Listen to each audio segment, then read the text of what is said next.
Hi everyone, welcome to my channel Electrical for You. In this video, we'll be discussing on LV cable selection. This is my fifth video on electrical design. We have already discussed on voltage selection, transformer selection, HV cable selection and generator selection in the previous videos. You must watch all those videos before watching this video in order to have the continuity. At first, we will discuss on LV cable selection for the transformer secondary. The capacity of the selected transformer is 500 kVA, which I have mentioned in my second video. And secondary voltage is 415 volt. Please note that the secondary voltage might be 415 volt or 433 volt. It depends on the transformer design. You can easily find those information in the transformer catalog. The equation to find out the full load current I equal to kVA divided by root 3 into V, where kVA is the capacity of the transformer and V is the nominal voltage.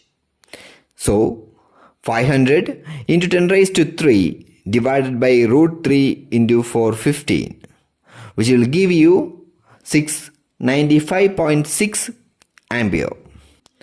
The table 8 shows the standard size of a YFI cable, its current carrying capacity and the voltage drop. As you can see in the screen, the maximum given size of cable is 400 mm square and the maximum current carrying capacity is 335 ampere. So naturally, the number of cable required to carry 696 ampere will be 3 numbers. But here we did not consider the conductor grouping factor. What is the conductor grouping factor? It comes in play when 2 or more conductors run together. Here we found out that 3 cables needed to run. Then the total current carrying capacity of 3 run 400 square mm cable is 1005 ampere. Now the values of grouping factor is shown in the table in column wise.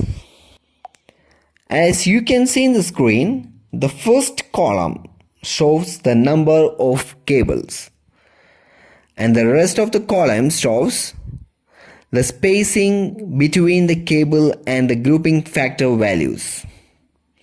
The values are calculated based on IS 39612. If the local authority has not provided such information, then follow the cable catalog, which would guide you in selecting the cable grouping factor. Let's consider the spacing between the cables is 15 centimeter. Then the grouping factor for the 3 cables will be 0.75. That means the total current carrying capacity is 1005 ampere and you can use only 3/4 of the capacity of the given cables. 5, that means you have to multiply 1005 into 0.75, which will give you a value of 753.75 ampere, and that is sufficient to carry the given load current. And guys, please note that in this calculation we have not considered the voltage drop into the account, because there will not be a considerable distance between the transformer and the MTB. So the length of the cable or bus bar, which will be comparatively less. So you don't need to take voltage drop into consideration while you're designing a transformer secondary cable or a generator secondary cable. If the cable length is higher, then we have to consider the voltage drop into the account.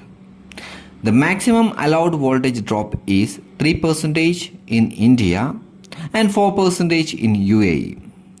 It will vary from 3% to 5% and is decided by the local authority.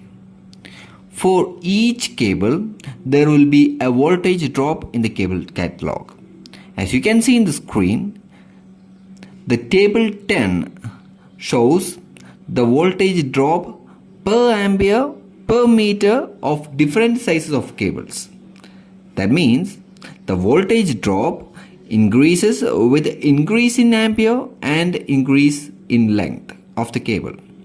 From the table itself, you can realize that the voltage drop decreases with increase in cross-sectional size of the cable. In columns 3 and 5, you can see that the voltage drop is decreasing with the increase in size of the cable. But if you see the bottom side of the cable, the voltage drop per ampere per length is not mentioned. It is because the value is negligible.